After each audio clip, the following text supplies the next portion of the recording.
Hey everybody, welcome back. Alright, so in this lesson we're going to go and take this idea a little bit further. So just to remind us what we got.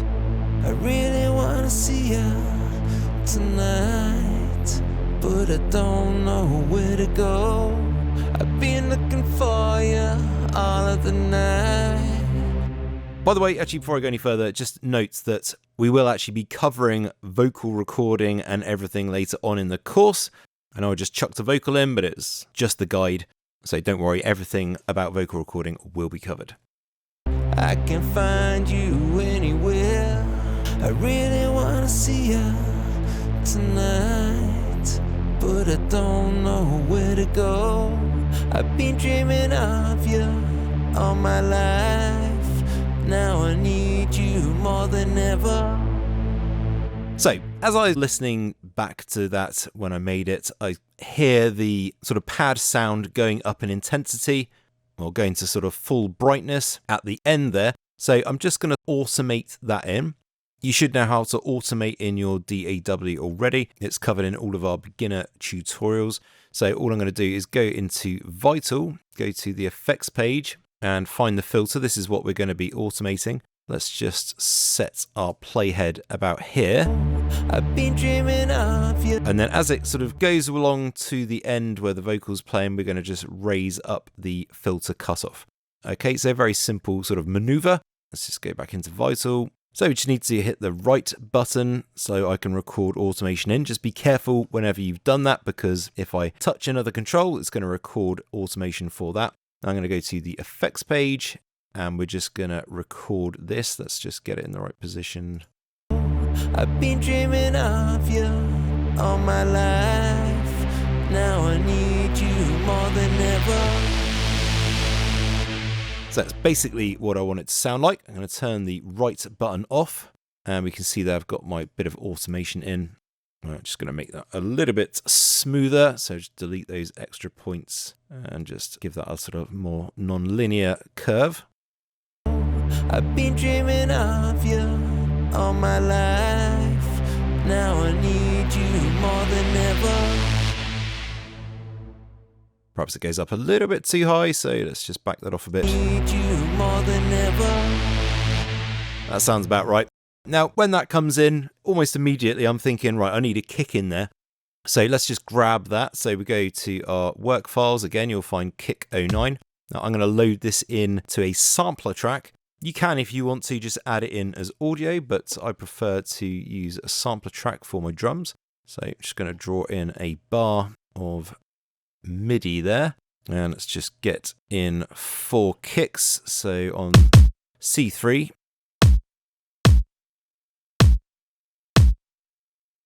Now it's a little bit loud, so I'm going to turn this down. And we'll just very briefly look at sort of gain staginess as well. So generally speaking, whenever I add a kick to a track, I turn it down to around about sort of -7, -8 dBs, and then I balance everything else with it. So let's just quickly do that. So that's clearly the sort of bass pad is really loud compared to the kick. So I'm just going to go to the Vital instrument and just turn that down. And let's just check the vocal. Now I need you more than ever. Okay, so roughly in the ballpark there, that's fine. Now let's copy our kick across. Just duplicating it there.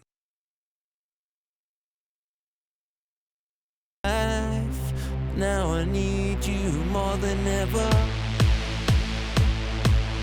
Okay, so kind of starting to get there, but straight away I know that I need sidechaining on that. You want that kind of pumpy effect as soon as the kick comes in. Need you more than ever. It just sounds much too plain when there's no sort of volume dipping going on with that pad. So we want to set up sidechain compression, or you can use on-beat volume dipping. Both have exactly the same effect. So if you sort of already use a volume dipper automation plugin, then feel free to use it. There's a really cool one called Tal Filter, which is completely free. Or you can just use your standard stock compressor and activate the sidechain on it. I think pretty much every single DAW has that capability, which is what we're going to do here. Now, as there are going to be multiple elements in this track that are going to want to be sidechained, I want to create a group. So I'm just going to right click anywhere. It doesn't really matter. Go add track. And I want to add a group track. Sometimes it's called a bus track, depending on which DAW you're in. I want the configuration to be stereo. Stereo out. Just call it sidechain. Add track.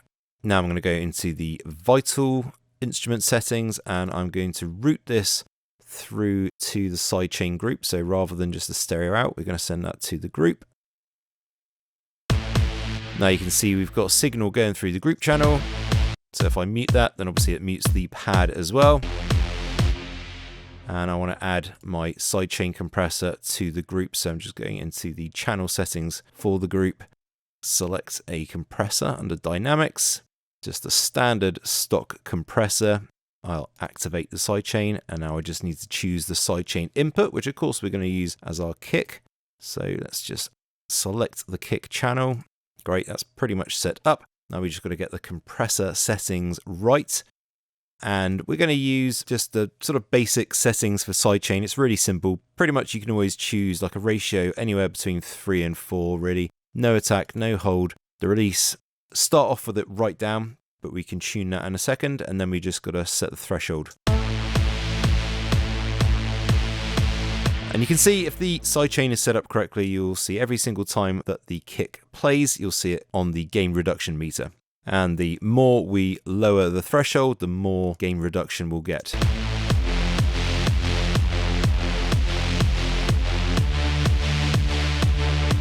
Clearly you can hear the pumping effect. I'll just bypass it just so you can hear what it sounds like without. I'm also going to turn off auto gain as well. Just have that set at 0 dB, that's fine.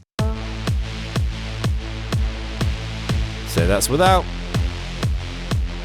And then with, obviously, got the massive pumping effect. So the only other thing we may want to change slightly is the release, which just changes how quickly the pad goes back to full volume. Normally I have this on a very, very short release, usually on the 10 milliseconds, which is as low as it goes. You can have it a bit longer if you want, and it can give slightly more of like a sucky kind of effect.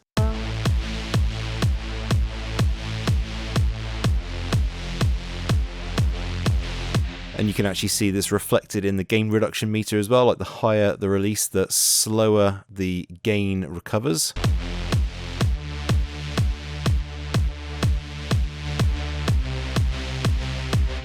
But I want it to be nice and quick in this case, so we will leave it on 10 milliseconds. That's fine. Now let's just play it from a little bit further back. All my life, now I need you more than ever.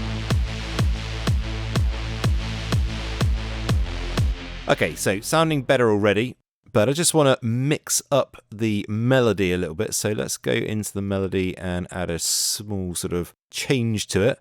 So in my head, I just want it to be a bit different, and I'm thinking something like da, da, da, da, da, da, da. So let's just draw that in. Da, da, da, da, da, da.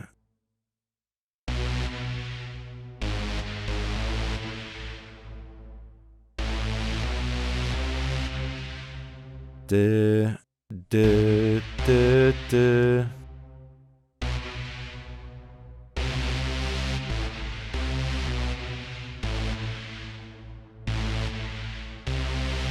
I think that's it. Let's have a listen.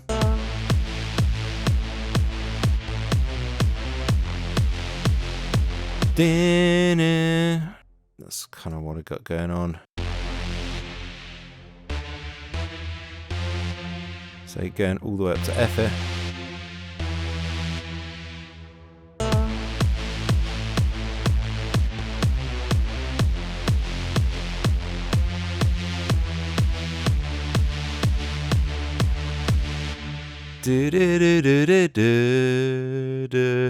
Kind of getting the idea here of the theme. Let's just see if our same little pattern works there as well. I have a feeling it might.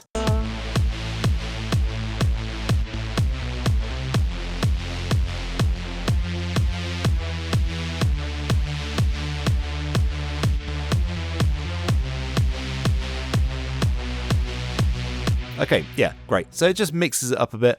Let's just play it from the very beginning. So we get an idea of what the beginning of our track is going to sound like. Obviously, we need to do a lot more on it. We need some extra sounds, some SFX and stuff like that, but we're getting the idea sorted here. I really wanna see ya. Actually, before we go any further, let's just get a little bit of reverb on that vocal because it's not too particularly nice listening to it without.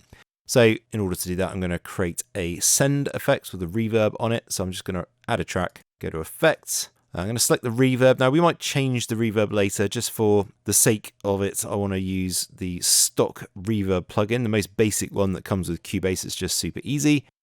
Call it main reverb, add track. This is just to set up. I might use a better reverb later, but we'll see. Now, the most important thing with any send effect is that we turn the mix up to 100%. I'm just going to set the reverb time, something which I normally use, which is around between sort of 2 and 4 seconds, something like that. Let's just sort of see what that is, 2.9 seconds.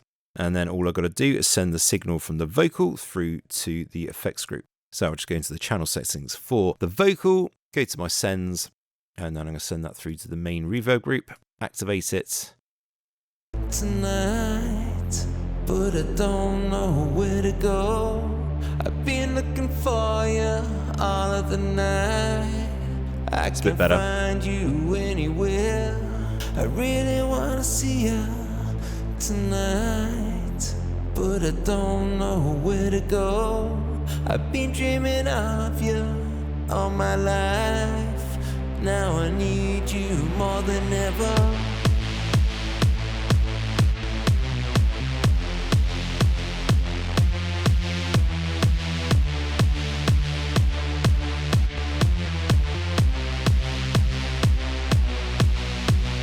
And actually, right away, I can sort of hear what I want to do roughly, just with the automation for the filter cutoff. We'll just have it going up slightly in the first half, and then I want it to actually come right back down again, but kind of slowly in the second half. And then we're going to start building up to the main sort of chunk of the track, the chorus.